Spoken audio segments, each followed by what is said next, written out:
Good morning mga lods.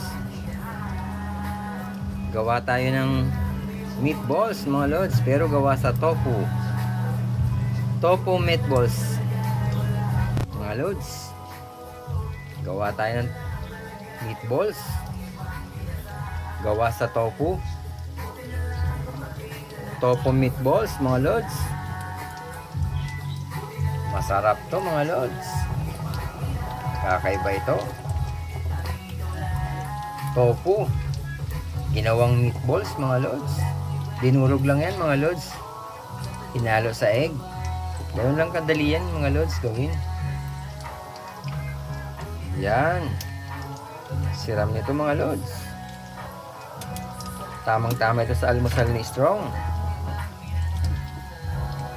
Siram.